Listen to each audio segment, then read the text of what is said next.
Kamusta guys? In today's video, meron ako nahanap na hindi kilalang brand na smartphone pero palagay ko, stable pa rin yung ganitong device bilang daily driver natin. At ito ay si Prian M5 Android smartphone.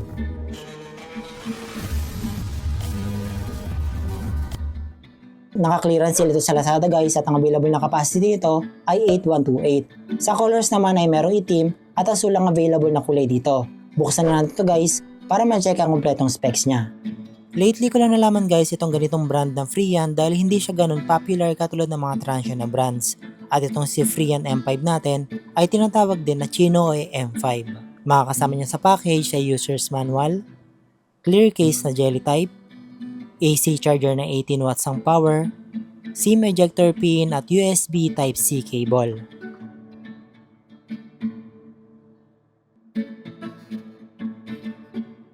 Ito na guys, si Freean M5. Sa right side nito ay mayroong volume buttons at power button. May fingerprint function na din siya.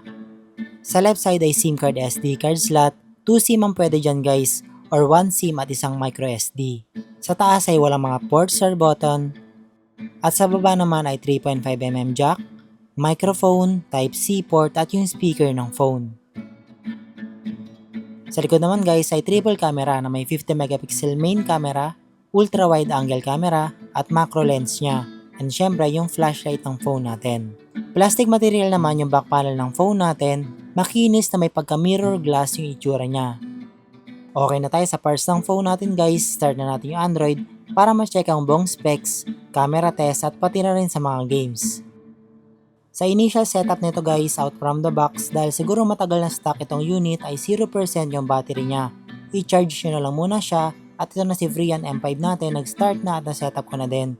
Dahil stock OS to guys, sobrang smooth niya sa 90Hz na refresh rate na may sukat na 6.52 inch HD plus IPS na LCD. Android 12 ang OS nito guys with Unisoc T606 CPU, octa-core na processor yan guys. 5000 mAh ang battery nito, 8GB RAM at 128GB internal storage naman yung variant na hawak ko. With up to 8GB ulit sa RAM expansion. Click nyo lang i-restart ng phone at total of 16GB RAM na si M5 natin. Pero yung additional na yan ay kumukuha sa internal storage. Optional lang naman yan kasi okay na si 8GB para sa T606 na CPU. Meron din siya guys na parallel app para pwede tayo mag-multiple login sa mga apps na supported niya. At ito guys yung mga camera modes na meron sa kanya at ito naman yung mga sample images and video captured ng ating Freean M5 smartphone.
Dito naman tayo guys sa gaming, start tayo sa 2D game na Metal Slug at swak tong sa M5 natin dahil sobrang smooth ng galawan natin dito.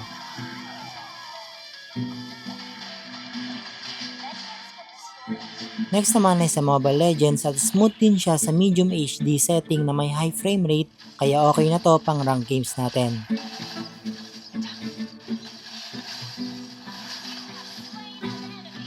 Itong CODM naman ay walang gyro pero stable naman siya sa low graphics at accurate din yung multi-touch kaya pwede na rin to pang casual games natin.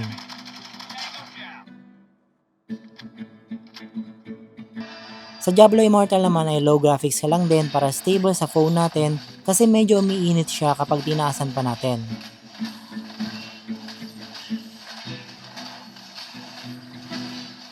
And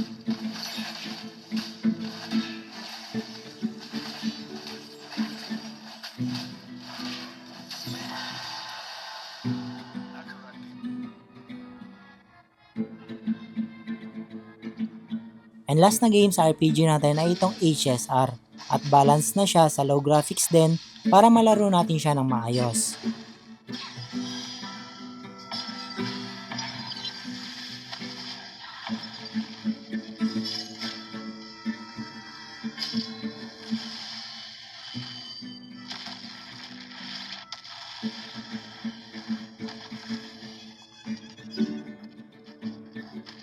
And syempre ito naman guys ang 2 benchmark results ng ating Freon M5 smartphone.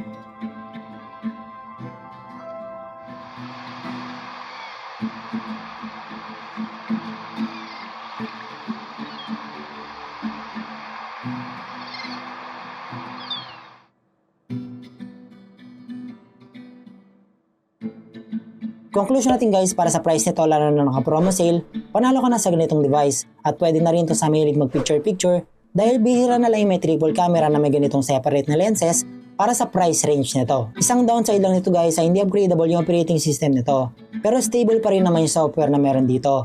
Be sure na lang yung mga favorite apps nyo ay supported ng Android 12. Kaya overall guys, sulit na rin to si Freon M5 natin. Underrated lang talaga siya dahil hindi kilala yung brand.